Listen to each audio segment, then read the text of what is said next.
Yes, ladies and gentlemen, your prayers have finally been answered. We are here after 2 days with single-handedly the most important theory video series ever. Dark Deception lore is slowly getting revealed and I'm at the front of it. This is part 1 of 3 of our chapter 4 and Monsters Immortal story explanation. Today is all about Detective Evan, so you know what? Without wasting any more time, let us begin.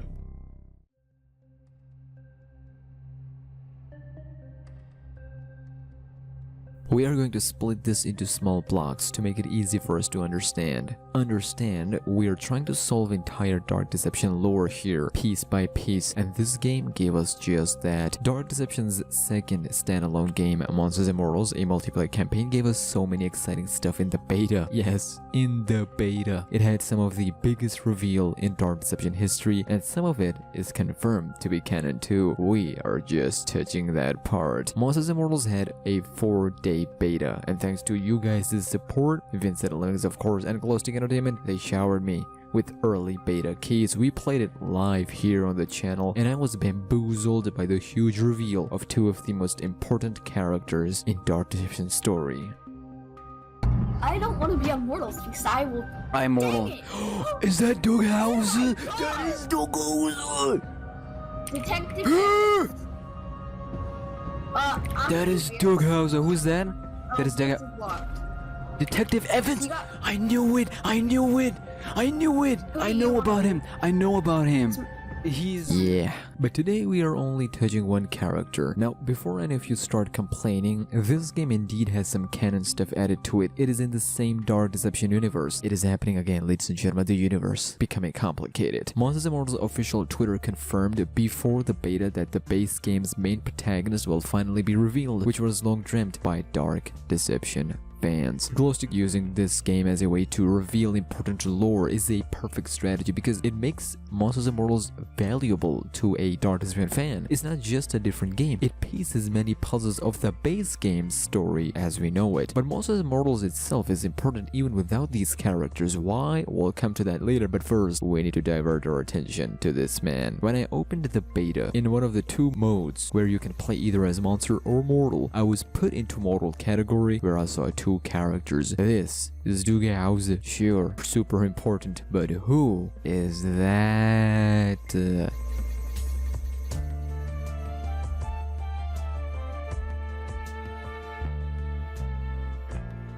Forget the name, ladies and gentlemen, for a second. Let's just focus on the appearance here. This man looks like he came here with a mission. He's not messing around. He has no time to waste. A very solid attitude with a very solid physique. Now, I described all of that because of this next point. Doug Hauser, the main protagonist, his old model that we thought was him all along to be revealed in the base game, was later changed, but this right here was supposedly Doug Hauser's Unity model. Unity, a game engine just like Unreal Engine but way different, and now this model is a full-blown character with such an important story in Dark Deception. I would like to take you back all the way to 2014, Dark Deception Alpha, one of the earliest times it became public and started garnering attention, but only monkey level, aka monkey business in a hotel, was playable. This is where that comes into play. Developers always change stories as their medium surges into popularity, sometimes to avoid controversy, sometimes to align it with fans' expectations, and sometimes it is just a creative change. Regardless, there is no doubt this is a result of that. However, that does not change the fact of what I'm about to tell you. In that demo 2014 one, when you start playing the level as you always get 3 lives, here instead of 3 skulls that would appear on the screen after you die, you would see police badges, 3 of them as your lives on the screen. That alone is such an important piece of information that I see a lot of people dismiss. Sure, it was the alpha, but it was still Dark Deception. But pause just right here. Go all the way back to early Dark Deception alpha trailer. Yes, alpha trailer. Most of it, if not all of it, is scrapped except for one part, the opening of the trailer. You see this. Your time has finally come.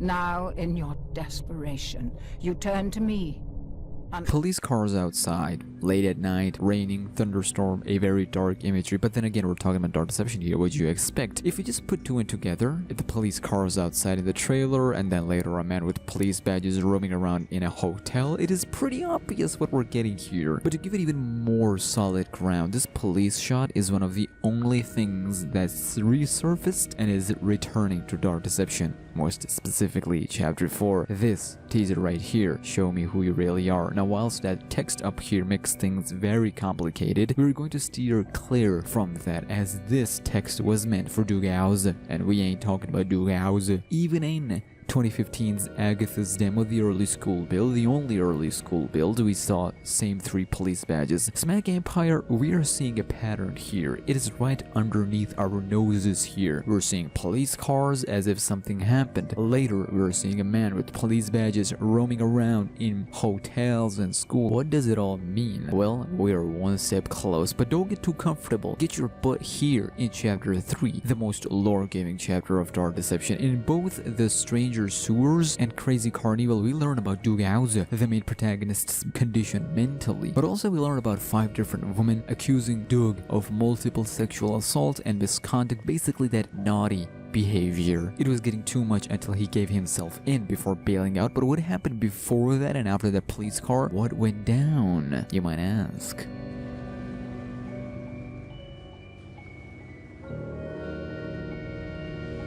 We will touch more on Dugause separately tomorrow. However, those police cars turned out to be at a scene where a massive tragedy happened. A mother and her daughter, whilst driving, fell off a giant bridge all the way down into deep water, only to be drowned and ultimately losing their lives. It is such a sad tragedy, a mother and a daughter. But the important question here is, how did this tragedy occur? Was it an accident? Was someone else involved? All of these theories and questions could be fueled even further if we add extra context onto it from Dugause's life. Why? Because that mother and daughter is none other than our main protagonist's own family, Dugause's family. Hence, it is important to note here that the attentions of Doug before and after the accident, alleged accident of course, the events that led to this, how was the relationship between Doug and his family, wife, how Doug treated his daughter, how was the relationship between wife and daughter, what was Doug's reaction to the whole thing, and how is this even connects with the later assault accusations and whatnot. Well, to solve this big mystery,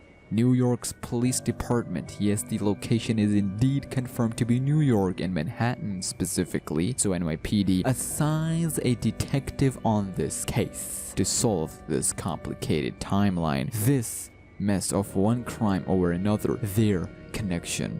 Introducing, ladies and gentlemen, Detective Evans joins Manhattan's police department to find out what happened. This is why the police cars were shown as a symbol of police taking the matter seriously. That is why Detective Evans has been visiting these places to find clues to solve the mystery, going into a hotel to find out whatever he can about wife's stay after potential breakup or even split, maybe Doug's shady business practices, but even more so to find the clues about the daughter going to school, find clues there by analyzing the school itself and talking to everyone from teachers to peers. But you might be thinking, Smack, that makes no sense. If we're playing as detective, why the heck are we experiencing nightmares? These should be the father's and husband's nightmares, not detectives.